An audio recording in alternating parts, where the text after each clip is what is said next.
मोदी का चेहरा बदलेगा, भाजपा में ही हो जाएगा बगावत।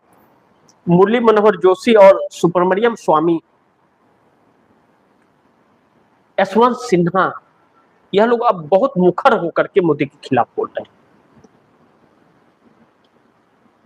और अब मोदी ने आरएसएस को फंसा दिया है और आरएसएस बहुत मुश्किल में फंस गया है, बहुत मुश्किल में। कर्नाटक के गृह मंत्री ने नोटिस जारी किया है आरएसएस को कि आप अपना ब्यौरा दीजिए, आप अपने संगठन का रजिस्ट्रेशन दिखाइए, बैंक का ब्यौरा दीजिए, लेन देन का दीजिए, आपके पास कितने वर्कर हैं इसका दीजिए, कितने दफ्तर हैं इसका ब्यौरा दीजिए, आप क्या करते हैं। प्रधानमंत्री ने लाल किले से एनजीओ बताया था, विश्व का सबसे बड़ा एनजीओ, और उसका रजिस्ट्रेशन नहीं है।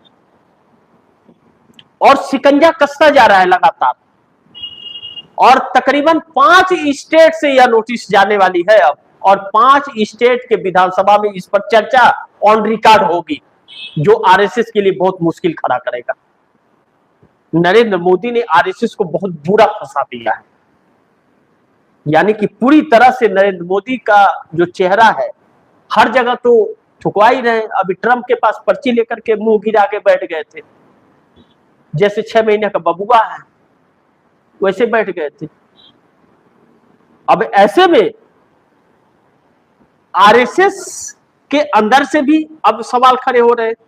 और मुरली मनोहर जोशी या मुरली मनोहर जोशी थे, इनके विश्वगुरु पर ही पानी फेर दिए, इनके जो सरकार के आंकड़े हैं, ग्रोथ है, उस पर सारा पोल खोल दिए थे कि यह व्यक्ति तो कुछ जानता होता है नहीं, इसके किसी वजह से यह पूरा बर्बाद कर देगा। सुब्रमण्यम स्वामी तो पीएम का चेहरा ही बदलने के लिए कह रहे थे कि पीएम का चेहरा जल्दी बदलो वरना देश गुलाम हो जाएगा, यह व्यक्ति ब्लैकमेल हो रहा है, इसके चरित्र के वजह से यह ब्लैकमेल हो रहा है, इसकी दुखती नस ट्रंप के पास में है, अगर नहीं हटाए तो देश गुलाम हो जाएगा। और वह हो रहा है, दिख रहा है, विपक्ष भी इसी बात को कह रहा है।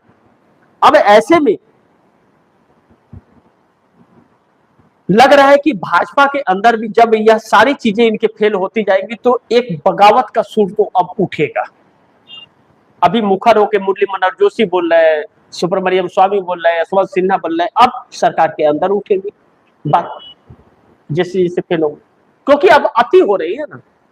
अब सत्ता में है, बहुमत था, 292 सीटें थी एनडीए के पास, आराम से चल रहा था, चलते रहते यार। आप जबरदस्ती टांग अड़ा रहे हैं हर चीज में, आप सब कुछ बदलना ही चाह रहे हैं। वह भी अपने स्वार्थ में देश का कुछ भला नहीं कर रहे, एक लोगों को रोजगार नहीं दे रहे, बल्कि लगे हुए रोजगार आप छीन रहे हैं। ऐसे में आरएसएस जो फंस रहा है ना, आरएसएस बहुत बुरी तरह फंस रहा है, और यह इसे उसके लिए बहुत लंबा जाएगा। और जो आरएसएस की चोरियां छिपाई जा रही थी ना, वह आम जनता तक पहुंच रही है।